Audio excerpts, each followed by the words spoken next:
İradə xanım, bir çoxlarımız olur ki, öz səsimizi eşitmirik və ya eşidib bəyənmirik. Bu nə ilə bağlıdır? Həqiqətən səsimiz pisdir, yoxsa beynimiz pisdir ki, düzü qəbul etmir? Və yaxşı sualdır. Bugün səhər-səhər mən bir xanımla psixosəs analizi elədim. Bölgələrdən birindən qatılırdı. Qızın çox gözəl səs təmbiri var idi. Həqiqətən gözəl idi. Mənə birinci sözü o oldu ki, mənim səsim heç xoşuma gəlmir. İnsanın səsinin özünə xoş gəlməməsi, bunun pis və yaxud yaxşı olması ilə bağlı deyil. Adam var ki, öz xırıltılı səsini, məsələn Kibariyə, öz xırıltılı səsini çox gözəl satır. Onu yaxşı material edir.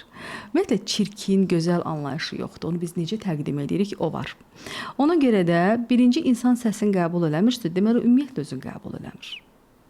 Özündən xoşu gəlmir, öz variantını heç cür qəbul eləmir və həmin adamın da istəklərini, məsələn, mükəmməlliyətçilik olur onda, onun nəzərində tutalım. Əgər sən efirdəki kimi şakraq belə rahat danışmırsansa, deməli, sən danışa bilmirsən. Onun beynində elədir. Məsələn, səslə diksiyanı qarışdırırlar. Adam var, diksiyası yaxşıdır, səsi yaxşı deyil.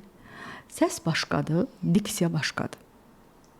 Amma xanımın diksiyası problemli idi, bölgədən idi deyə, amma səsin özü qəşəng idi. Bax, burada balaca bir fərq var. Çünki özü azad ruh idi. Ümumiyyətlə, mənim üçün insan bölünür, tez götürən və tez götürməyən. Tez götürən insanlar konkret istedadlı insanlardır. Onlarla rahatdır danışmaq. Çünki əslində onlar bilmiş ruhlardır. Onlar bu dünyaya bir neçə dəfə gedib gəliblər. Çünki onlar bilmirlər, onlara demirsən, onlar xatırlayır sadəcə. Elə bil, hardasa bunu oxuyub, elə bil, hardasa bunu eşidib. Sadəcə bir toxunuş lazımdır ki, o aktivləşsin, belə deyək. Bəli, bax, o səs də həmən insanın səsidir.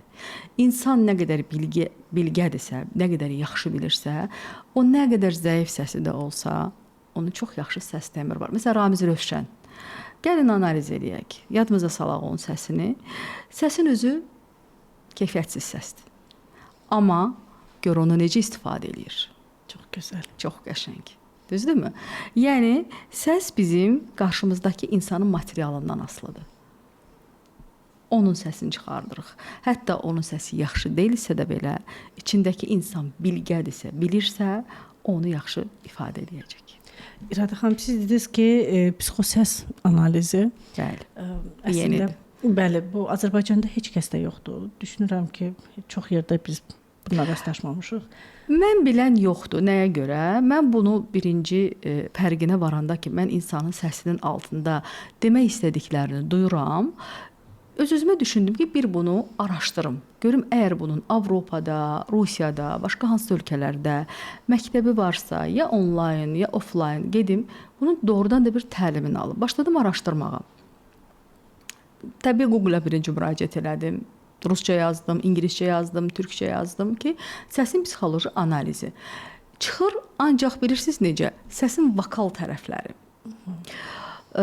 Bunu tapa bilmədim. Sonra ChatGPT-yə yazdım ki, bəlkə sən bilirsən. O ümumiyyətlə belə təəccübləndi. Dedi ki, yox, ümumiyyətlə belə bir şey yoxdur. Amma kitablar mənə göndərdi ki, vokal tərəfdən səsi işləmək, səsi necə keyfiyyətini artırmaq filan, bir də artistik yanları. Amma səsdən insan tanımaq bu yoxdur.